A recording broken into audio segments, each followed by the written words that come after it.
The night was colder than the steel clutched in Vlad's fists. His breath came in sharp bursts of mist, and the darkness trembled with the frantic clatter of hooves. He was surrounded, hemmed in by shadows that moved with purpose, men whispering commands in a language he knew too well, Ottoman Turkish. His heartbeat thundered like a drum of war. Snow painted the ground pale, but the blood spilling across it made it glisten black. And somewhere behind him, an ally's voice called out, too calm, too rehearsed, too certain. Betrayal always announces itself in a whisper before it roars through the battlefield. Vlad III of Wallachia Vlad the Impaler twisted in his saddle, teeth clenched, searching for the man who had shouted his name just seconds before the trap closed around him. He could hear steel being drawn, the crackle of torchlight bursting into view, and the sickening sound of arrows slicing the air. A trap, the kind only an insider could design. This was not a battle. This was an execution. And as the circle narrowed, Vlad finally understood the truth. The enemy surrounding him wasn't merely Ottoman. It carried the scent of home. That moment, chaotic, desperate, treacherous, would become the fractured image history remembers.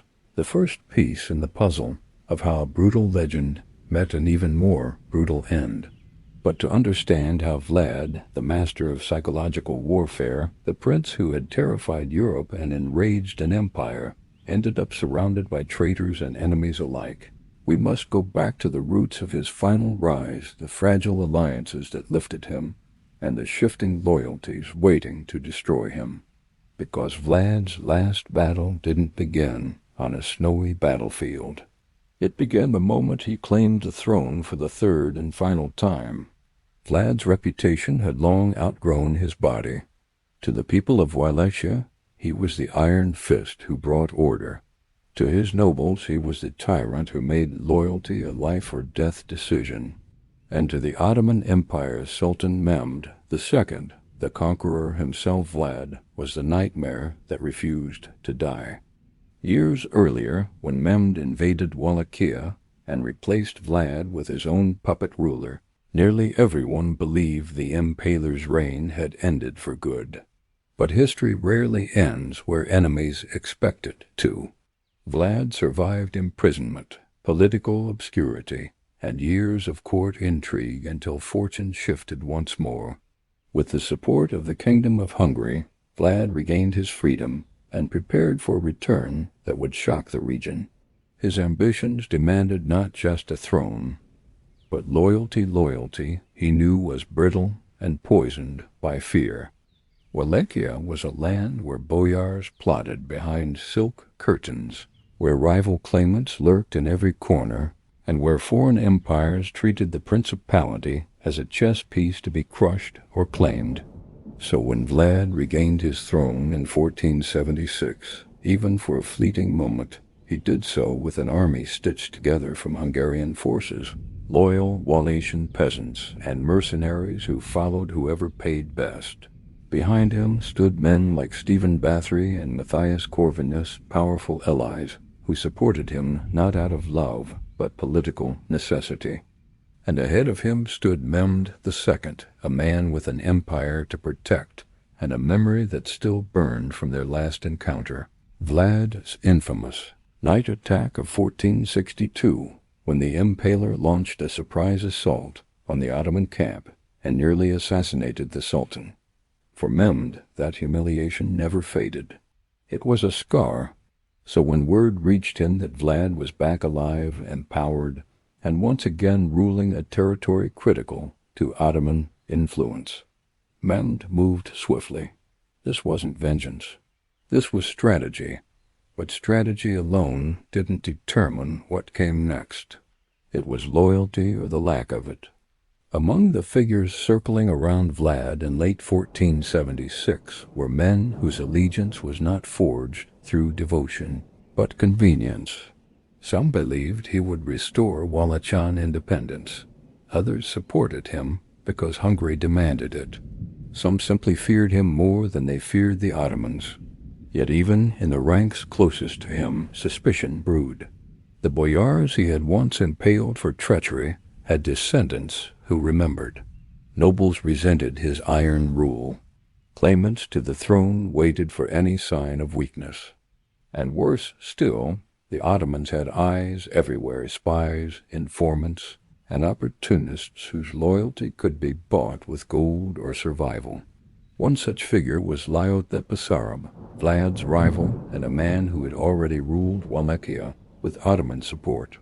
Though momentarily pushed aside, he lingered at the edge of conflict like a wolf waiting for the victor to tire. And Vlad, ever the predator, didn't realize another predator was stalking him. As winter approached, the stakes grew sharper. The Ottomans moved with precision, deploying commanders familiar with Wallachia's terrain, men like Hatem Kihabedin, seasoned in border conflicts and political manipulation. Vlad, refusing to retreat or negotiate, pressed forward with a smaller but determined force, aiming to strike quickly before Ottoman reinforcements arrived. This was the final campaign of Vlad's life, and it unfolded under a sky heavy with omen. Snow blanketed the villages he rode through. Forests swallowed the roads behind him. His armies marched with the cold resolve of men who knew the prince they followed did not tolerate hesitation. Vlad himself rode ahead of them, inspecting, commanding, and preparing for the confrontation he knew was inevitable. But he failed to see the hidden currents shifting beneath the surface. Ottoman scouts moved like ghosts through the hills. Discontented nobles whispered in the dark, and somewhere behind Vlad's own banner, someone was studying his movements, keeping just enough distance not to be noticed, but close enough to deliver information where it mattered most. Because betrayal does not strike suddenly. It grows quietly, hidden beneath footsteps and whispers. By late December, the lines of conflict converged. Vlad marched toward a region near Bucharest, intending to strike at an Ottoman detachment before it could reinforce the border. He believed the terrain favored him, dense forests, narrow passes, and familiar hills that he had used in countless ambushes of his own. But the Ottomans knew his habits too well, and someone had told them exactly where he would be. When Vlad approached the area near Snagov, the forest was too quiet. There were no signs of Ottoman patrols, no distant clatter of movement, no smoke from campfires. His men scanned the shadows uneasily, gripping their weapons tighter. Still, Vlad pushed forward. He had returned to his throne through defiance, and he intended to defend it through the same force of spirit. Retreat was not an option, not when his enemies, foreign and domestic, waited for any sign of fear. But fear was not the enemy here. Ignorance was, because hidden beyond the tree line, in a crescent-shaped formation designed to cut off retreat, Ottoman cavalry waited in silence. Their torches were extinguished, their blades drawn, their orders clear. And at the front of this trap was a Wallachian guide, someone who knew the princess strategies better than any foreign commander could. The betrayal was complete before the first blade was lifted. As the Impaler rode deeper into the valley, his instincts finally stirred. The hairs on the back of his neck rose. He slowed his horse, hand hovering near his hilt. He surveyed the stillness, the unnatural quiet, too quiet. He opened his mouth to give an order, but at that moment a voice rang out behind him, sharp, urgent, familiar. Now, Vlad spun in his saddle. The forest erupted. Arrows cut through the air, slicing past his men. Torches ignited in a sweeping arc. Ottoman horsemen thundered into the valley like an avalanche of steel. Shouts erupted, clashing languages, Wallachian curses, Turkish commands, Hungarian cries of alarm. The trap had snapped shut around him, and Vlad, the man who had built his legend on terror, now found himself the hunted. This was no ordinary ambush. It was a masterpiece of precision, and it bore clear marks of insider knowledge. He recognized the formation. He recognized the timing, and worst of all, he recognized the voice that had shouted the signal. Someone he trusted, someone who had ridden with him. As blood showered the snow, Vlad finally understood the truth he had spent his life denying. No throne falls from foreign assault alone. It collapses when those within lift the gate. Vlad drew his sword as his men formed a tight circle around him. The prince's voice cut through the chaos as he barked orders, rallying what forces he could. He had survived worse odds. He had turned hopeless battles into victories before. But this time the enemy knew every tactic he would use, because the betrayer had taught them. And as the fighting intensified, the valley filled with the sounds of steel biting flesh, the screams of dying soldiers, and the desperate shouts of commanders, Vlad realized he was being pushed, maneuvered, directed toward a specific spot in the battlefield. They wanted him isolated. They wanted him exposed. They wanted him dead. But Vlad was not going to die without taking the truth with him. He slammed his blade into an Ottoman rider, cutting him down, but the circle around him tightened. His men dropped one by one. Horses screamed. Snow churned into mud and blood beneath the hooves. Still Vlad fought. Still he refused to fall. Still his eyes searched for the traitor, and he swore that if he lived long enough to reach him, the punishment would make impalement seem merciful. Vlad is surrounded, betrayed, and moments away from uncovering the face behind the ambush. Before we continue, tell me in the comments, who do you think betrayed Vlad, an ally seeking power, an Ottoman spy, or a Wallachian rival waiting to strike?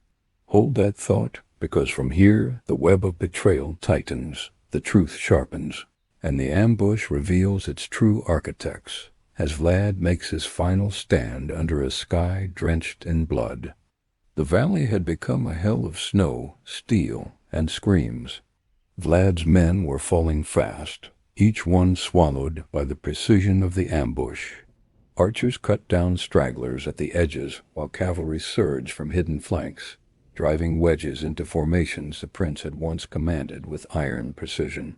But Vlad moved like a shadow among chaos, striking, parrying, turning every attack into a slaughter, every retreat into a trap for his attackers. And yet, as his enemies fell, one truth became undeniable. This was not merely an Ottoman army. The placement of troops, the timing, the knowledge of his habitual maneuvers, it all bore the mark of someone inside his ranks, someone he trusted, someone who had mapped his instincts as though they were their own. Through the din, Vlad spotted the traitor, or at least the figure he most suspected, Lyot Basarab. His rival had not ridden with him merely to observe. He had orchestrated the channel of death he now faced. Vlad's lips curled into a grim, bloodied sneer. 1,000 stories of impalement flashed in his mind, not for the Ottomans, but for this betrayer. Still, survival demanded action first. Vlad rallied what remained of his mounted men, forming a desperate circle at the heart of the valley. Every remaining soldier carried the weight of Wallachian loyalty and fear, a small bulwark against overwhelming odds. With his sword in hand, he cut down Ottoman riders, forcing brief gaps in their cordon. The snow beneath his boots and his horse's hooves turned crimson, a testament to the ferocity of the clash. And above it all, the cry of betrayal echoed in his mind. The Ottomans pressed relentlessly, but Vlad had fought entire armies on less favorable ground. Every hill, every rise, every narrow pass had been a weapon in his hands. He maneuvered them strategically, forcing pockets of enemy soldiers into positions where his men could deliver deadly strikes. But the numbers were growing unbearable. Reinforcements that should have arrived from loyal allies were nowhere to be seen. Every instinct he trusted now betrayed him. And then the forest itself seemed to close in. Branches snapped as horses thundered through the undergrowth. and Vlad realized that the Ottomans had anticipated his escape routes. Narrow paths had been blocked. Fallen logs and hidden ditches funneled the remaining Wallachians into confined zones. One wrong move, and the circle would collapse entirely. And as he assessed the battlefield, Vlad realized a trap had layers Ottoman troops, Wallachian traders, and terrain all working in unison to snuff him out. At that moment, a Wallachian boyar appeared at the edge of the encirclement, waving his arms as though signaling surrender. Vlad's eyes narrowed. He recognized him, one of the nobles who had survived his earlier purges, a man with a reputation for switching sides whenever convenient. Vlad wanted to charge, to impale, to test the loyalty of every man who had ever knelt before him. But the boyar retreated as suddenly as he appeared, melting into the shadows. It was enough to convince Vlad that the trap was complete. Every exit was controlled, every ally compromised, and every move had been predicted. Vlad's mind, sharpened by decades of conflict and cruelty, raced. He knew that a frontal break was impossible. Retreating through the valley meant death. But the man who had created this trap had underestimated something crucial: Vlad's refusal to surrender, his instinct for brutality, and his capacity for improvisation under the most impossible odds. Even now, surrounded, he could exact carnage on anyone foolish enough to underestimate him. And so he fought. With a shriek, Vlad charged a column of Ottoman cavalry, attempting to encircle him entirely. His blades swept through armor, cutting riders from horses before they could react. Two men came at him from opposite sides, one struck down by a precise kick, the other impaled against a tree as Vlad twisted his lance. His remaining mounted men followed with equal ferocity, creating fleeting corridors of chaos in which Vlad could maneuver. But each victory was temporary. The ambush's design was flawless. For every Ottoman he cut down, 3 more took their place. Arrows rained from above, striking his men with deadly accuracy. Horse after horse fell, screaming, sending riders crashing into the snow. Vlad's own mount staggered, pierced by multiple arrows, forcing him to leap onto another. His men, once his fiercest allies, were reduced to a handful of loyalists, their swords slick with blood and exhaustion. Then, amid the storm of death, Vlad spotted Lyotas-Arab once more. The boyar had positioned himself behind a line of Ottoman infantry, smirking, watching the prince fight desperately to survive. Every instinct Vlad had honed over decades screamed at him to strike. But with the army collapsing around him, direct confrontation was impossible. He had to survive long enough to escape, long enough to exact vengeance, or at least leave the Ottomans with memories of his final fury. The valley became a labyrinth of slaughter. Vlad maneuvered through broken formations, cutting down anyone who blocked his path. Ottoman banners tumbled into the snow. Horses screamed. Blood froze on the ground, only to be covered by fresh powdering of white as snow continued to fall. Each minute was a battle against not just enemies but betrayal itself. Every successful strike was countered by the ever-tightening trap, and the prince knew that he was being funneled methodically, inevitably, toward his final confrontation. It was then that the first hints of desperation surfaced among the traders. Lyotas-Arab realized that Vlad, as survival instincts, could turn even the perfect ambush into a slaughter for the betrayers themselves. The boyar barked orders to the Ottoman commanders, urging them to close ranks to prevent any opening from allowing the Impaler to slip through. But Vlad, anticipating such moves, feinted, dodged, and struck with lethal precision. Each strike tore gaps in the enemy formation, but every gap was meticulously filled by others. The design of betrayal was too complete. Hours seemed to stretch into an eternity. The prince, covered in blood, barely recognized the men around him. some loyal, some traitorous, all enemies in the snow. He had survived countless assassinations, countless battles, countless sieges, and yet this fight was different. The enemy knew him, his mind, his style. Every maneuver, every tactic, every psychological trick had been studied and countered. This was not war. This was calculation. This was execution. And Vlad understood fully that the Ottoman Empire had not merely sought his death. They had orchestrated it with internal aid, ensuring his demise was inevitable. Finally, the point of no return arrived. The narrowing of the valley funneled Vlad and his remaining men into a small clearing, surrounded on all sides. Arrows struck from hidden embankments. Cavalry surged from all sides, horses screaming, weapons striking. The prince, recognizing that escape was impossible, unleashed a full force of his fury. Blades swung, riders fell, men screamed.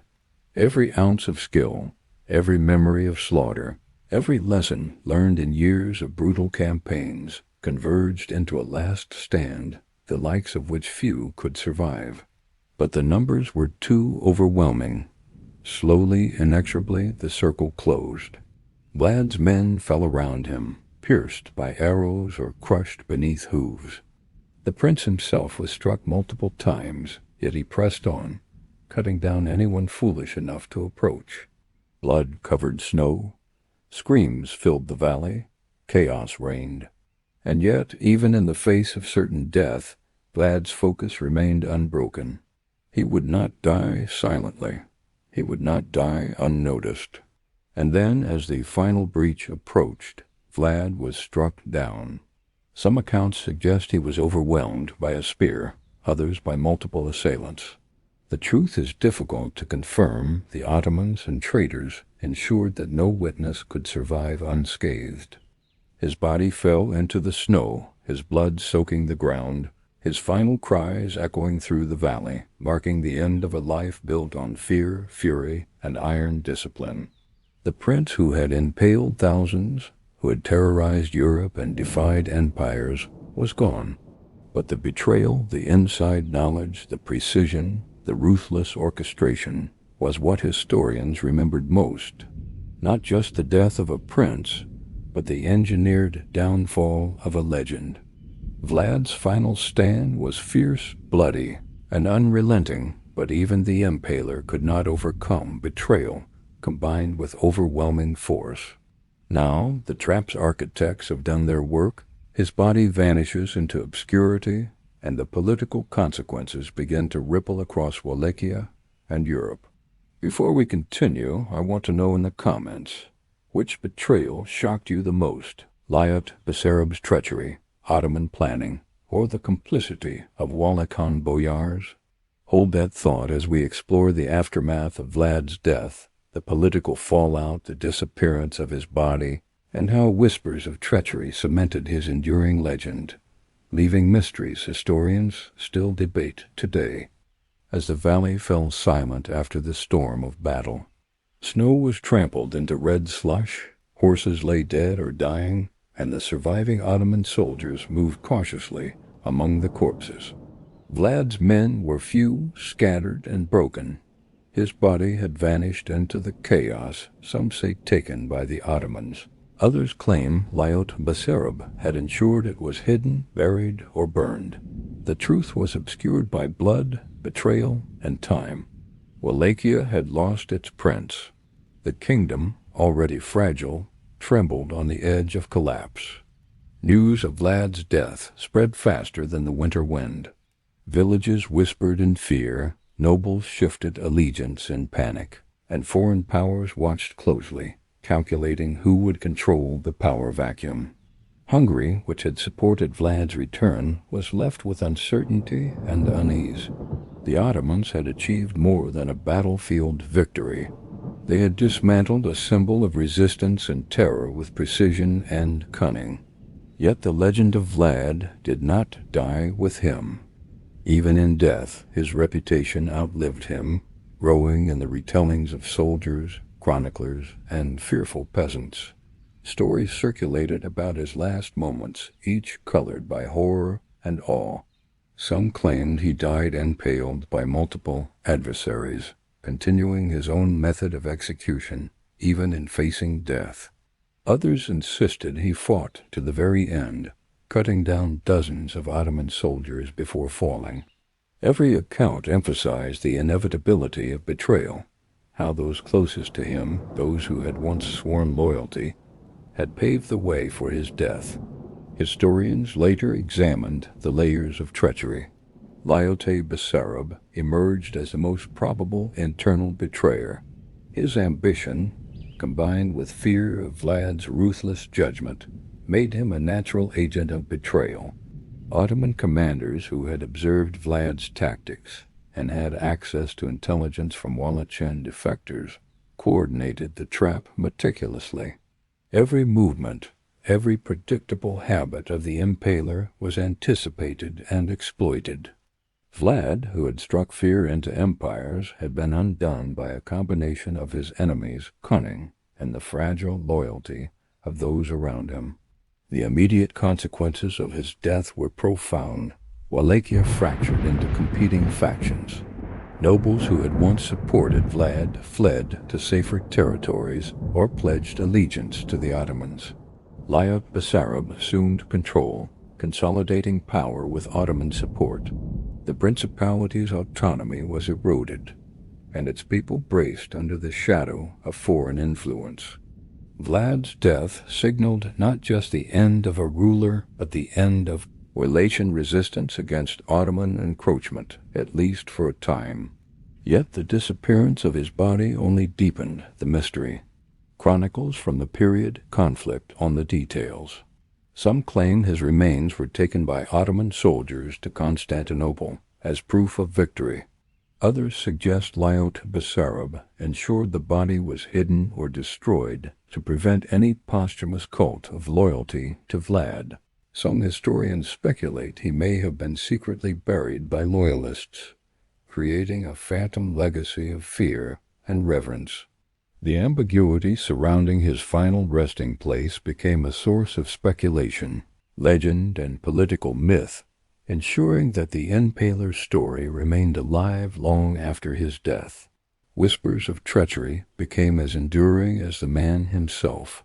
Oral traditions across Wallachia and neighboring regions told of spies and traitors who lured Vlad into the trap. Each retelling emphasized human frailty over military might, the idea that even the most feared and brilliant leaders could be undone from within.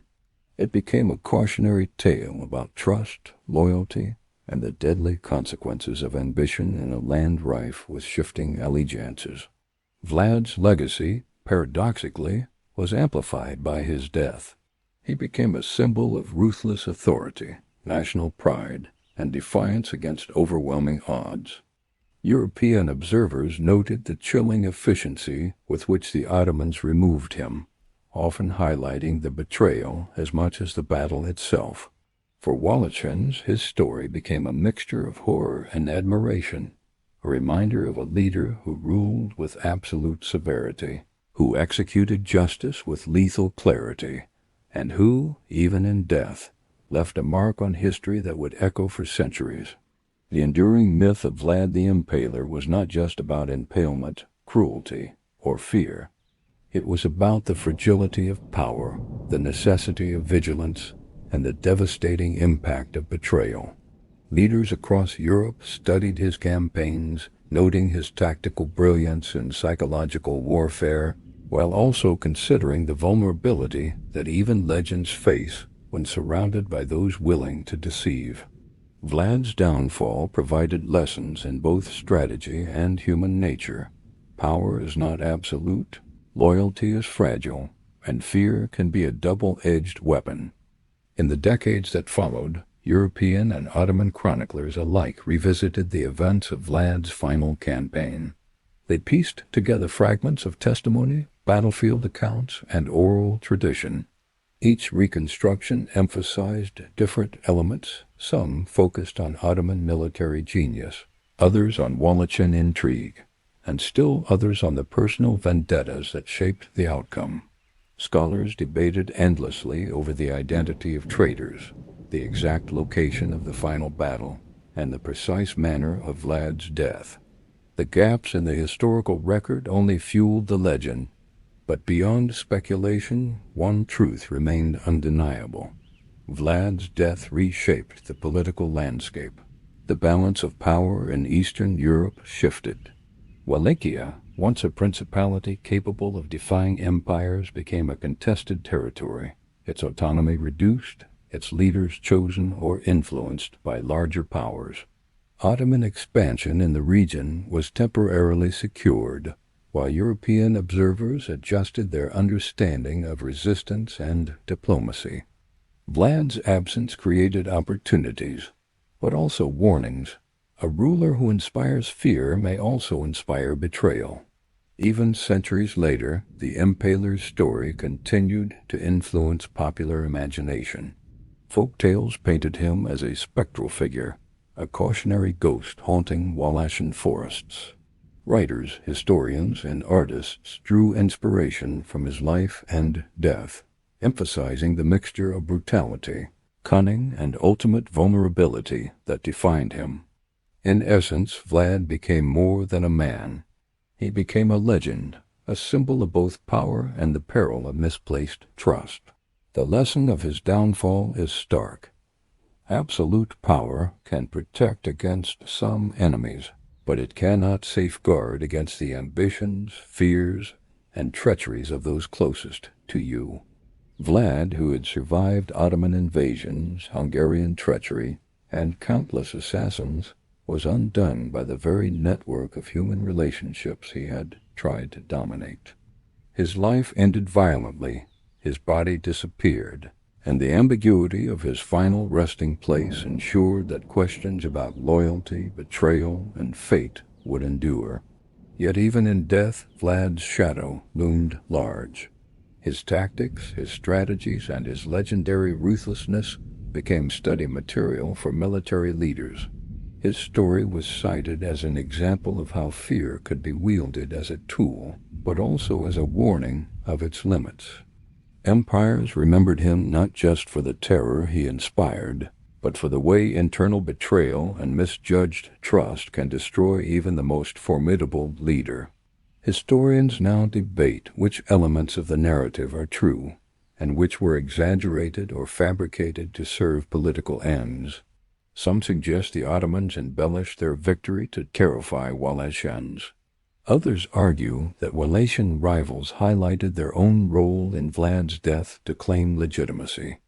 And yet, despite all the manipulation, the core remains.